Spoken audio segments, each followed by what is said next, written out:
गया, पर शरीर का सदुपयोग हो जाए, ये सबसे बड़ी बात है। इस शरीर का सदुपयोग हो जाए।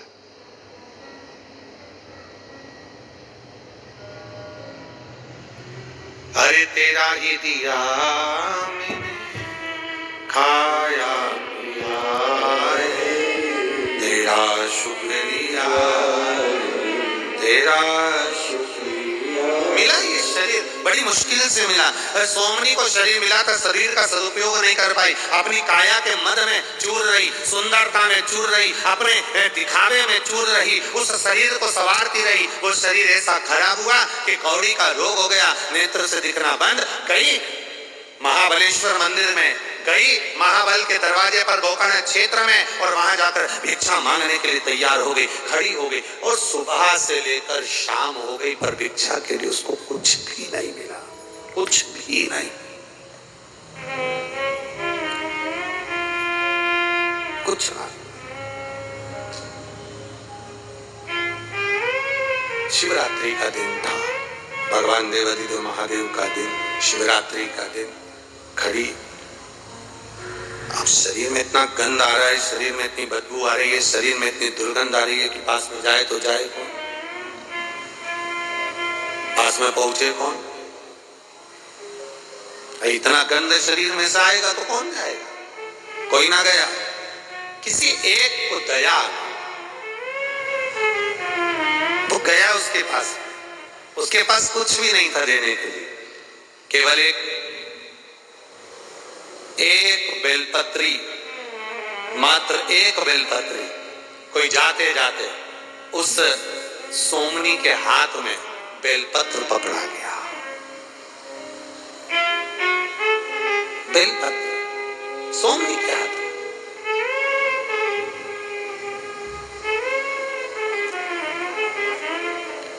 पूर्व जन्म में जिसने 1000 गौ माता का दान करा होता है, 1000 गौ माता का दान किया होता है, बेलपत्री का वृक्ष उसके घर में लगा हुआ होता है।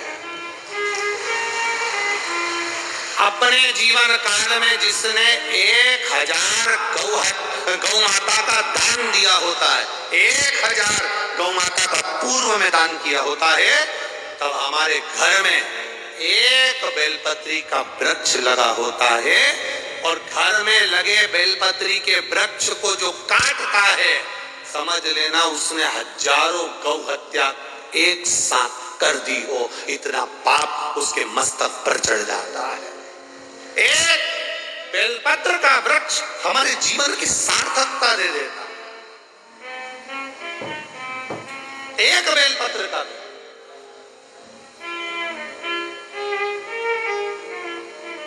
विष्णु पुराण को पढ़िएगा, कभी मौका मिले तो लिंग पुराण को पढ़िएगा, कभी मौका मिले तो गीता प्रेस गोरखपुर के शिव महापुराण को पढ़िएगा, कभी मौका मिले तो स्कंद पुराण को बड़े आनंद के साथ में पढ़िएगा, कभी मौका मिले तो देवी भागवत पढ़िएगा। उसमें लिखा है एक बेलपत्री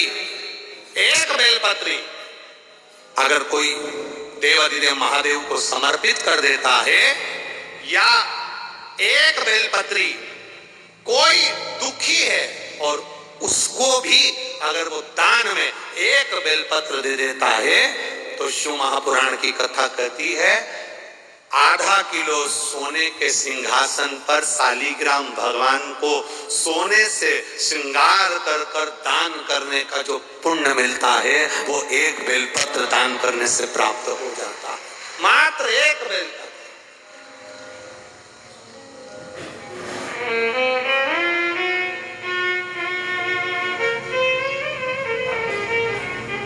केवल एक ये जीवन का सुख देने वाली। अब वो सोमनी के हाथ में ब्राह्मण की जो कन्या थी, जो चंडाल के घर में जन्मी थी, अब उसके हाथ में एक बेलपत्र कोई पकड़ा कर चले गया, एक बेलपत्र। अब उसने पैसा एक ऐसी चीज होती है जो अंधे को भी नजर आता है। बोलो सही है कि गलत है? पैसा एक ऐसी चीज होती है जो अंधे को भी नजर आता है। आप पैसा और एक पड़ा हुआ कागज का टुकड़ा, एक जैसी कटिंग करना कागज के टुकड़े की, बिल्कुल पैसे जैसी, और किसी अंधे व्यक्ति को वो कागज का टुकड़ा पकड़ा देना तो वो कह देगा मेरे को बेवकूफ समझता है, तो मुझे कागज का टुकड़ा दे रहा, तो मुझे बेवकूफ समझता है। और अगर पैसा पकड़ा दिया तो पहचान जाए, मतलब पैसा अंधे को भी नजर आता है। तो जैसे ही सोमनी को वो दिया पत्ता बेलपत्र का, और बेलपत्र का पत्ता कोई देकर चले गया, वो कोई होगा शिव का भक्त, ओघड़ी होगा कोई, अड़भंगा होगा कोई, जिसने इसके शरीर में इतनी कोड़ी के शरीर की गंध तक ना ध्यान दी, और उसके हाथ में एक पत्ता पकड़ा दिया बेलपत्र का, बेलपत्र का पत्ता आया।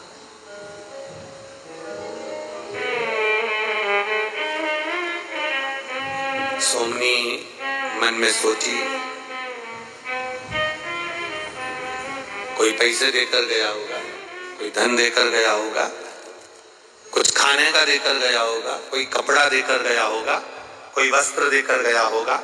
सोमनी ने विचार करा, जरा देखो। सोमनी ने जो उसको हाथ में लिया तो वो पत्ता जो था, उसको नहीं मालूम कि ये बेलपत्र का है कि काय का, उसने तो बस पत्ते का स्पर्श करा। बताओ, मेरे को बेवकूफ बनाकर चले गया, कुछ भी ना दिया, ना खाने का दिया, ना ओढ़ने का दिया, ना पहनने का दिया, पत्ते को उठाकर फेंक दिया। वो बेलपत्र का पत्ता फेंका उस सोमनी, और बेलपत्र का पत्ता फेंक कर सोमनी लड़खड़ाती, ठोकरे खाती अपने घर की ओर जाने लगी।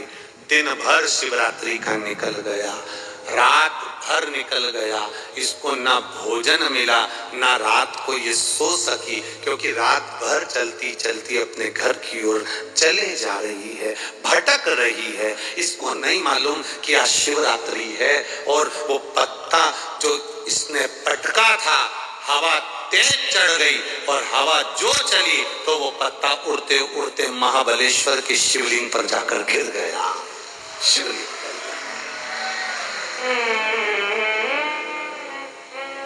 पत्ता शिवलिंग पर, महाबलेश्वर के शिवलिंग पर, महाबल पर गिरा।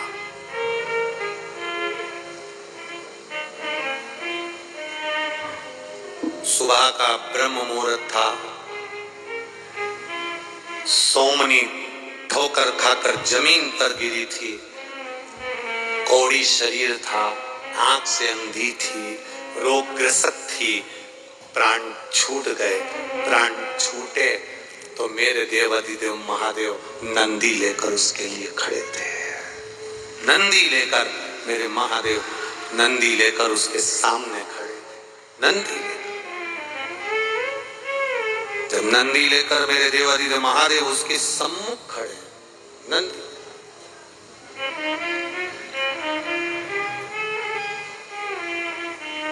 सारे गण शिव जी को देखकर कहे, प्रभु क्या ये ब्राह्मणी अपने शरीर का जिसको घमंड था, शरीर का जिसने उपयोग सही नहीं करा, बछड़े को मार दिया, उसका मांस खा गई, चंडालिनी बन गई, आंख से अंधी थी, कौड़ी थी, शरीर बेकार था। और आप जिसने कोई पुण्य नहीं करा, उस पुण्य नहीं करने वाली को भी आप नंदी पर लेने आए। आप भोलेनाथ स्वयं चल कर आए। शंकर भगवान ने कहा, जब इसके हाथ से बछड़ा मारा गया, मारते से इसके मुख से शिव शिव 2 बार निकला, परंतु ये गलत विचार में पड़ी। मैं हमारी बी विंग की मिसेज ईरानी को बता रहा था कि जियो मार्ट पे ग्रोसरीज सबसे कम दाम में मिलती है। वो सोडा वाला मेरी बात को काट के बोला, कोई नई बात बताओ। मैंने भी तुरंत जवाब दे दिया कि अब जियो मार्ट 10 से 30 मिनट में डिलीवरी भी करता है। मिसेज ईरानी सेड, ये हुई ना नई बात। महाबलेश्वर के मंदिर के पास भिक्षा मांगने शिवरात्रि के दिन पहुंच गई।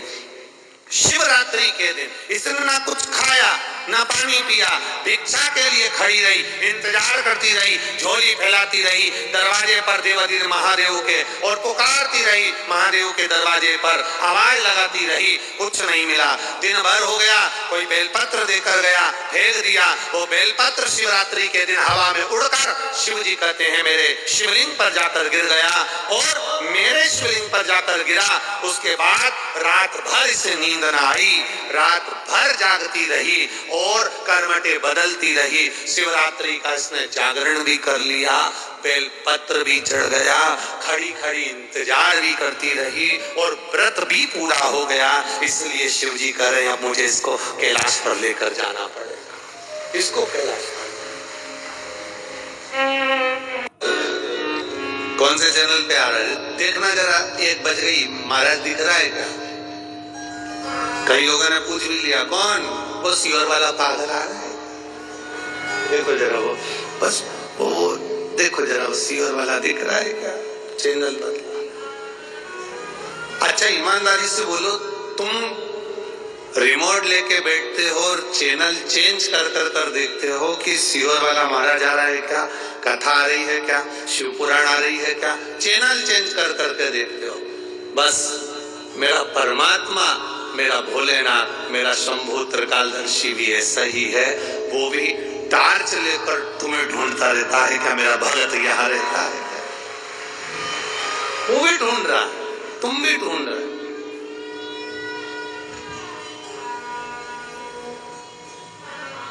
अभी भटिंडा पंजाब में कथा थी, तो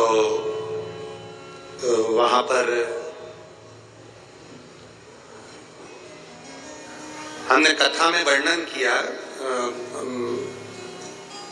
संत शिरोमणि श्री गुरु नानक देव जी का, और वर्णन किया उनके शिष्य बाले।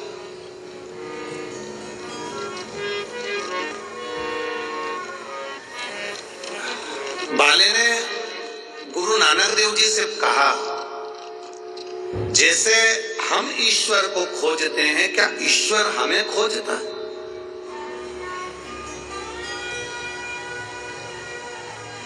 भटिंडा पंजाब की कथा में ये प्रसंग आप लोगों ने टीवी पर सुना होगा। बाले कह रहा है गुरु नानक देव जी से,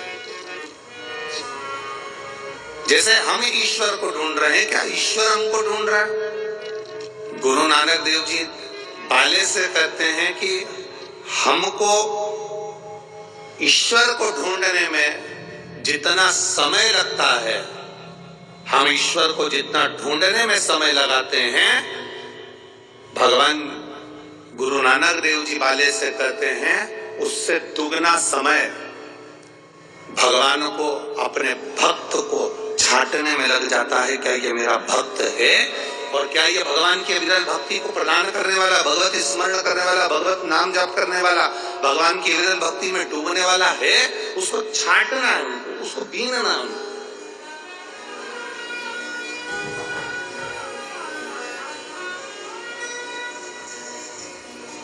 अब आजकल की बहुओं को तो सब सामान जो है ना बड़ा सरलता में मिलने लगा। मॉल में जाओ, दुकान पे जाओ, छटा छटाया बिना बिनाया तिल्ली मिल जाती है। तिल, पहले के जमाने में तो तिल अगर आता था तो यहाँ पर माताएं बुजुर्ग बैठी होंगी, बड़ी बड़ी माताएं बैठी होंगी, और कई बड़ी बड़ी जेठानियां और नंदे आदि आदि जो बैठी होंगी, उनको मालूम होगा तिल लेकर आओ, फिर उसको बोले जा, लड्डू बनाने से पहले क्या करना पड़ता? तिल को पहले धोना पड़ता, धो के फिर सुखाना पड़ता, सुखाने के बाद वापिस छांटना पड़ता, छांटने के बाद फिर उसको वापिस चलनी से चालना पड़ता, छानने के बाद में फिर लड्डू बनाए जाते हैं। आज के जमाने में तो तुरंत बाजार से गई बिनी बिनाई तेली आ गई, धोने की जरूरत नहीं, तेली आई, लड्डू बनाया और निपटा नुट्टू के।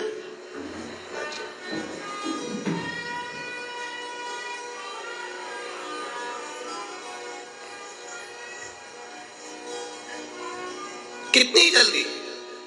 अब किसी ने ये कथा किसी ने सुन ली, और सुनने के बाद किसी ने कहा गुरुजी आप कहते हो आज के जमाने में बिल्कुल एकदम क्विकली काम है, चुटकी बजाते से काम हो जाए, एक बार बस फोन करो, पिज्जा तुम्हारे सामने है।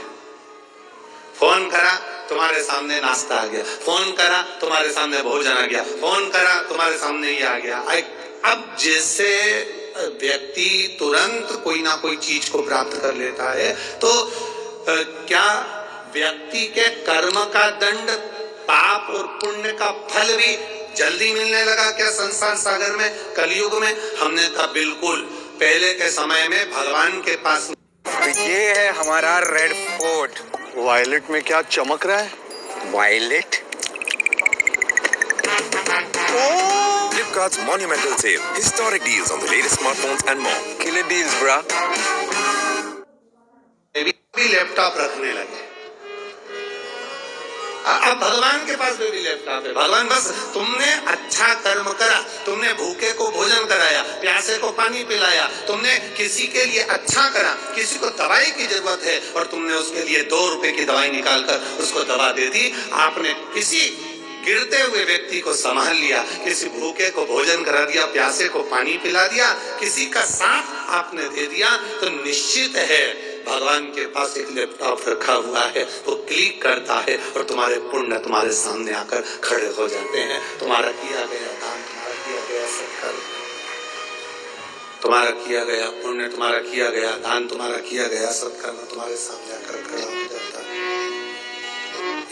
इसीलिए हम पहले भी कहे, आज भी कहते, मत बुरे कर्म कर बंदे, वरना पछताएगा, भगवान की आगों से तू बच नहीं पाएगा, तू बच नहीं पाएगा। अरे ओ अज्ञानी मत करना, अरे ओ अज्ञानी मत करना, तेरे कर्म का फल भी तू ही पाएगा, जैसा किया तूने तेरे आगे आएगा।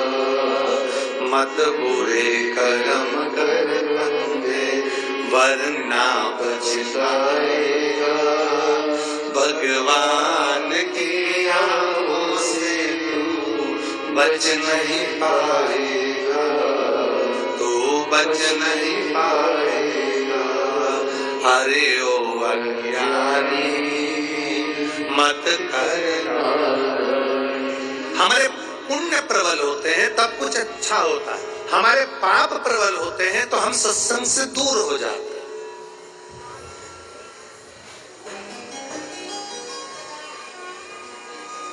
हम माननीय राजकुमार जी जायसवाल जी को, श्रीमती श्रद्धा जी जायसवाल जी को धन्यवाद देते हैं।